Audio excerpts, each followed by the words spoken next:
Hello friends, कैसे हैं आप सभी दोस्तों। आज हम पढ़ेंगे उन्नयन कोण पर बेस्ड क्वेश्चन। इसके पहले हमने त्रिकोणमिति के अनुप्रयोग के बारे में जो भी इंपॉर्टेंट चीज़ें थी उसको हमने पढ़ लिया था। तो चलिए आज हम क्वेश्चन देखते हैं इस पर, ठीक है ना। और वो भी आज सिर्फ उन्नयन कोण पर ही बेस्ड हम क्वेश्चन बताएंगे। इसके बाद आपको अवनमन कोण पर क्वेश्चन बताएंगे, लेकिन पहले उन्नयन कोण पर। तो आइए हम सवाल पढ़ते हैं, उसके बाद इसको सॉल्व करते हैं। तो सवाल में आपका है, एक झंडे के लट्ठे के पाद से 50 मीटर की दूरी पर एक बिंदु ए है। मतलब कि कोई झंडा है, यहां पर मैं झंडा बना दे रहा हूं। ये आपका झंडा है और कह रहा है कि झंडे के लट्ठे के पाद से, झंडा ये है और इसका लट्ठा जो है इसके पाद से। पाद का मतलब हमने बताया था कि जो सबसे निचले वाला हिस्सा होता है यही पाद होता है।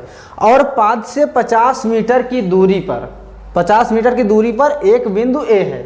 तो यहाँ से हम कुछ दूरी ले लेते हैं और मान लेते हैं कि ये दूरी क्या है, 50 मीटर है, ठीक है। तो यहाँ पर मैं लिख दे रहा हूँ 50 मीटर। अब ये आपका 50 मीटर हो गया और ये क्या कह रहा है कि भाई एक बिंदु ए है, तो मतलब इसका है कि ये ए बिंदु है, ठीक है। अब यदि कोण पी ए बी बराबर 60 डिग्री मतलब 60 डिग्री है, तो अब ये जो आपका ए दिख रहा है यही कोण आपका 60 डिग्री दिया है। इसका मतलब है कि यहाँ से हम एक लाइन यहाँ से खींच देते हैं। तो अब ये जो कोण बन रहा है यहाँ पर ये कितना है, 60 डिग्री दिया है। अगर ऐसा कुछ दिया होगा आपको कि कौन सा एंगल है, तो ये जो बीच वाला आपका दिख रहा है यहीं पर आपका एंगल होगा। जैसे कि यहाँ पर ए है तो ये आपका 60 डिग्री जो होगा इस पॉइंट पर होगा, ठीक है। तो ये हो गया आपका 60 डिग्री। अब यहाँ पर ए पॉइंट दिया है, तब इनका भी हम कुछ नाम दे देते हैं। ये आपका हो जाएगा बी और ये हो गया सी, ठीक है। अब क्या कह रहा है, पूछा गया है तो झंडे की ऊंचाई क्या होगी। मतलब ये जो झंडा है अब इसकी ऊंचाई क्या होगी, यहां से जमीन से झंडे की ऊंचाई क्या होगी, ठीक है। तो अब इसको हम मान लेते हैं कि झंडे की ऊंचाई h होगी, ठीक। इतना क्लियर होगा। अब ये देखिए हमें पता है ए बी की लंबाई क्या है और बी सी की लंबाई क्या है, ये भी हमको पता है, अभी h पता है, ठीक है। इसको पता करना है कि इसकी लंबाई एग्जैक्ट क्या है, इसलिए हमने यहाँ पर h मान लिया, ठीक है।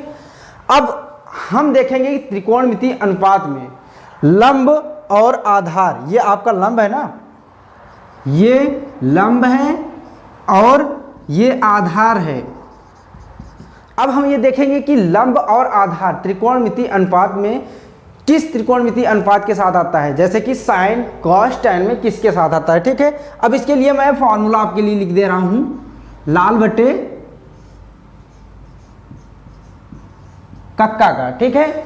अब देखिए इसमें लंब और आधार एक साथ कहाँ मिल रहे हैं, तो ये है लंब बटे कर्ण, ये नहीं है, आधार बटे कर्ण ये भी नहीं है, लंब आधार, लंब बटे आधार, लंब ये है आधार ये है। मतलब कि यही वाला है जो भी होगा त्रिकोणमितीय अनुपात, ठीक है। तो ये किसके लिए होता है, ये होता है tan के लिए,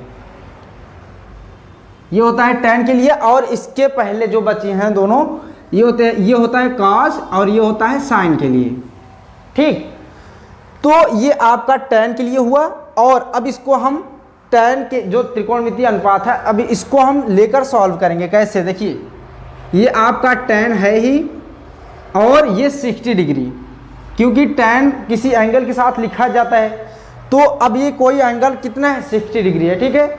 और इसके लिए क्या होता है, लंब बटे आधार। अब लंब बटे आधार मैं लिखूंगा नहीं, डायरेक्ट ये जो इसके वैल्यू है वही रख देता हूँ। जैसे कि लंब की वैल्यू है h और आधार की वैल्यू है 50 मतलब कि 50। अब tan 60 की वैल्यू क्या होती है, तो वो होती है √3 और ये हो गया आपका h/50। अब ये आपका 50 इस तरफ जाएगा तो h बराबर पता चल जाएगा कि हमें होता क्या है, ठीक है। तो ये इधर आया तो ये हो गया 50 √3 = h। इसको हम कर सकते हैं h बराबर 50 √3।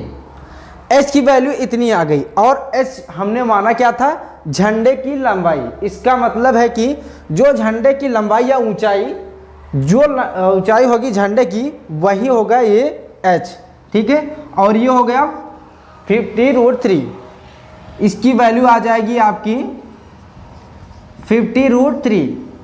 तो ये आपकी झंडे की लंबाई पता चल गई। इसको हम लिख भी सकते हैं, अतः झंडे की लंबाई,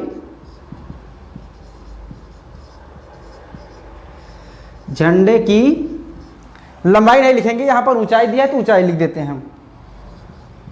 झंडे की ऊंचाई कितना है 50√3।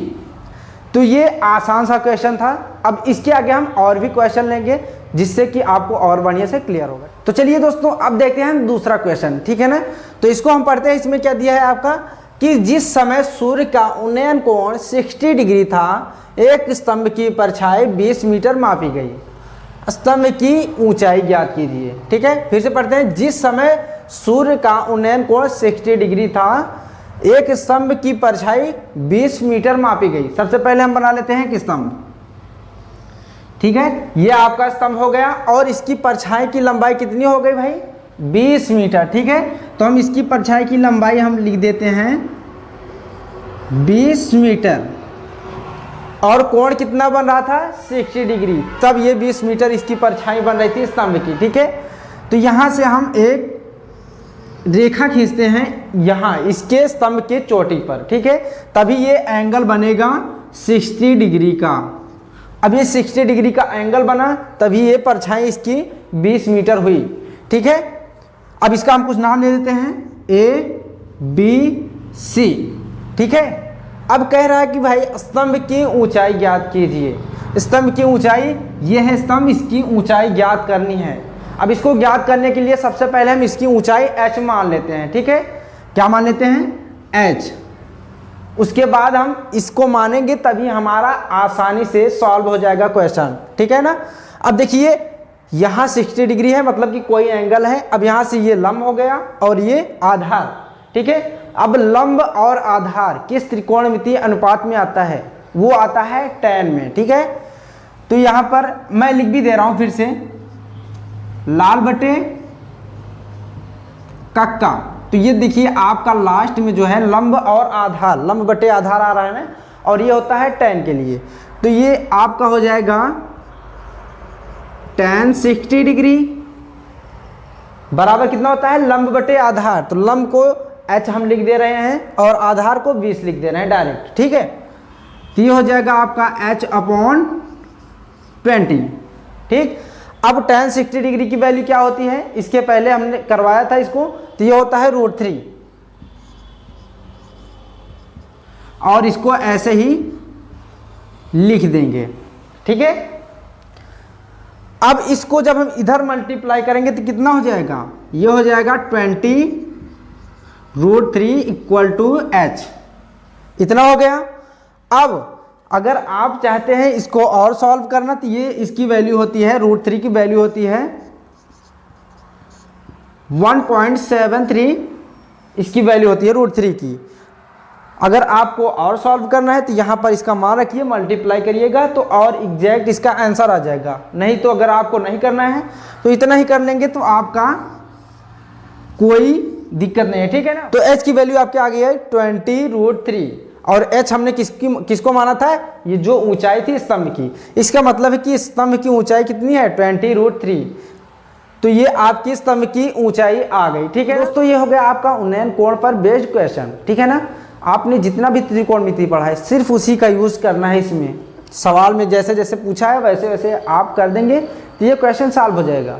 और ज़्यादा से ज़्यादा सवालों की प्रैक्टिस कीजिए जिससे कि आपको आसानी से कोई भी क्वेश्चन आ जाए, ठीक है ना। तो चलिए दोस्तों मिलते हैं नेक्स्ट वीडियो में, तब तक के लिए goodbye and take care.